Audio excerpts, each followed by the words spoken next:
자, 오늘 이야기 바로 시작해 볼까요? 먼저 여러분, 빈 종이를 꺼내서 연필로 아주 단순하고 곧은 직선 하나를 찍 그어보는 상상을 해보시길 바랍니다. 그리고 한 발자국 뒤로 물러서서 그 선 하나만으로도 예술이 될 수 있을지 스스로에게 한번 질문해 보세요. 에이, 그게 무슨 예술이야 하고 고개를 갸우뚱하실 수도 있습니다. 그런데 오늘 우리가 파헤쳐볼 이 인물은 바로 그 단순한 선 하나로 현대 미술과 디자인의 역사를 그야말로 완전히 뒤집어 놓았습니다. 눈앞에 놓인 그 단순한 선이 대체 어떻게 시대를 초월하는 예술이 되었는지 그 경이로운 여정을 지금부터 함께 따라가 보겠습니다. 그림이란 비례와 균형 이외에 다른 아무것도 아니다. 와, 정말 엄청난 확신 아닌가요? 피에트 몬드리안이 남긴 이 심오한 문장은 오늘 우리가 떠날 여정에 아주 완벽한 이정표가 되어줍니다. 그는 그저 풍경을 예쁘게 그린 화가가 아니었어요.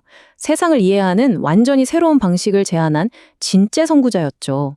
복잡하고 어지러운 자연의 겉모습을 마치 양파 껍질 벗기듯 싹 걷어내고 가장 본질적인 뼈대 하나만 남겨서 절대적인 진리를 찾으려고 했습니다. 오직 비례와 균형, 그 두 가지만으로 우주의 질서를 담아내려 했던 그의 머릿속으로 한번 깊숙이 들어가 보죠. 지금 화면에 띄운 이 두 그림을 한번 비교해 볼까요? 완전 딴판이죠. 왼쪽은 1908년에 그려진 햇빛에 비친 풍차인데요.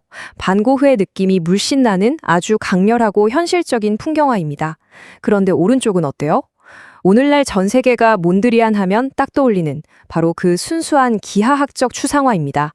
아니, 도대체 어떻게 한 명의 예술가가 불과 몇 년 만에 저렇게 역동적인 풍차에서 이토록 자로잰 듯 반듯한 직선과 면으로 도약할 수 있었을까요? 대체 그 사이 무슨 일이 있었길래 이런 극적인 도약이 가능했을까요?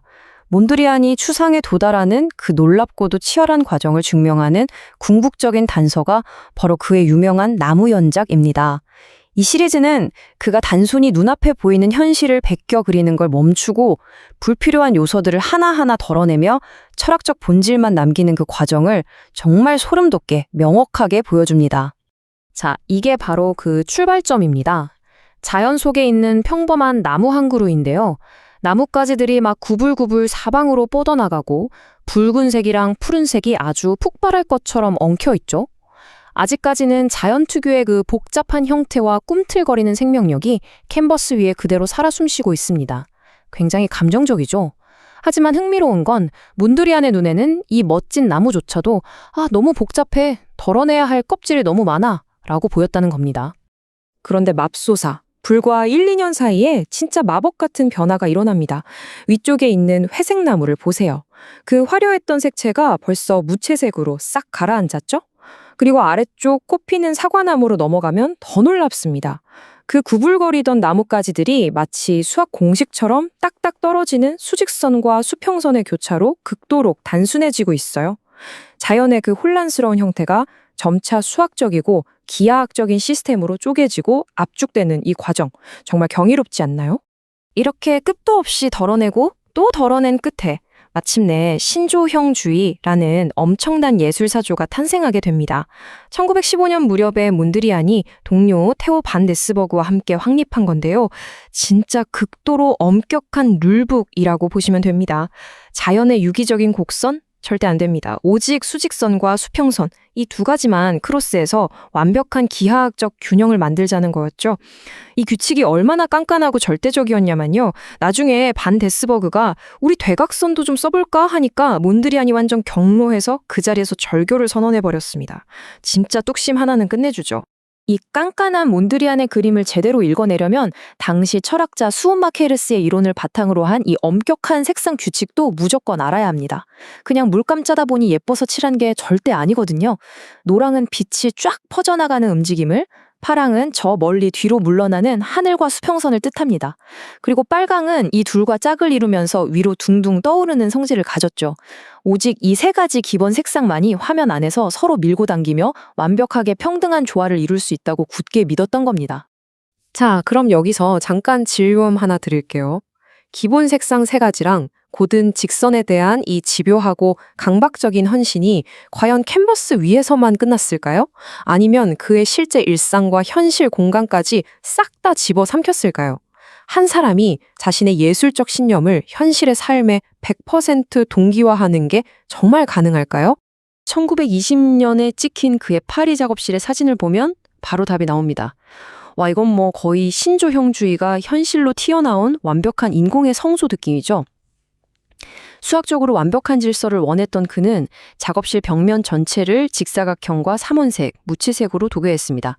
심지어 빨간색 전축 하나만 빼고 가구들도 싹 다 회색빛의 기하학적인 모양으로 맞췄고요.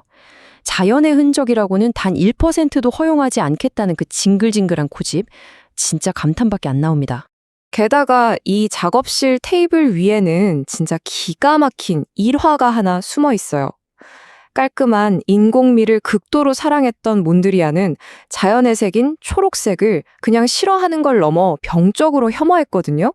그래서 화병에 꽂아둔 인조 튤립에 그 초록색 잎사귀조차 꼴보기 싫다면서 아예 하얀색 물감으로 떡칠을 해버렸습니다. 군더더기 없는 본질만 남기겠다는 그의 강박이 일상에서 얼마나 철저했는지 보여주는 정말 전설적인 에피소드죠. 그렇게 유럽에서 무겁고 진지하게 검은 선을 쫙쫙 그어가며 장엄한 균형을 추구하던 그는 제2차 세계대전을 피해 1940년 뉴욕으로 넘어가면서 완전히 새로운 챕터를 맞이합니다. 그 생동감 넘치고 삐까뻔쩍한 뉴욕의 에너지를 온몸으로 맞더니 그 무거웠던 격자 무늬가 마치 살아 숨쉬듯 진동하는 역동적인 리듬으로 탈바꿈하게 된 거예요. 평생을 고집했던 단일 평면과 이별하고 시각적인 음악을 연주하기 시작한 거죠. 생각해보세요. 자를 대고 죽죽 그은 듯 반듯반듯한 맨해튼의 격자무늬 거리와 높이 솟은 마천루. 몬드리안 입장에서는 그야말로 자기가 평생 꿈꾸던 유토피아에 도착한 거잖아요.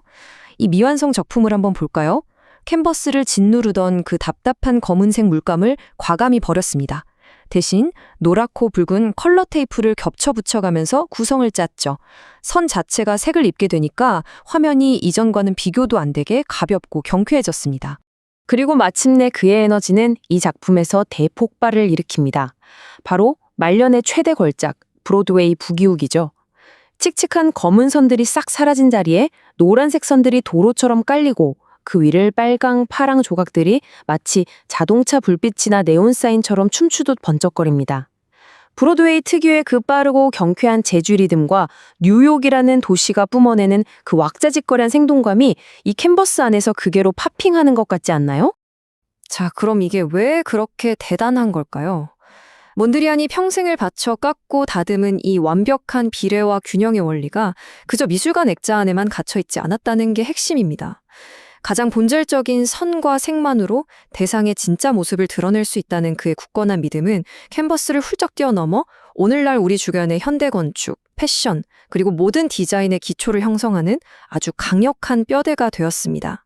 당장 주변만 둘러봐도 그의 유산은 말 그대로 널려 있습니다. 화면 우측에 보이는 도미노 뜨기 기법처럼 정사각형 모티브를 딱딱 맞춰서 연결하는 현대 니트웨어 디자인도 그중 하나죠. 이뿐만이 아닙니다. 1965년에 전 세계 패션계를 완전히 뒤집어 놓았던 이브생 로랑의 그 유명한 몬드리안 룩 드레스 기억하시나요? 기하학적 형태와 색채를 사람의 몸 위에 입체적으로 살려낸 그야말로 걸어다니는 몬드리안이었죠. 그의 캔버스는 이렇게 지금 이 순간에도 끊임없이 부활하고 있습니다. 오늘 이 해설을 마무리하면서 여러분께 미션 하나 드릴게요.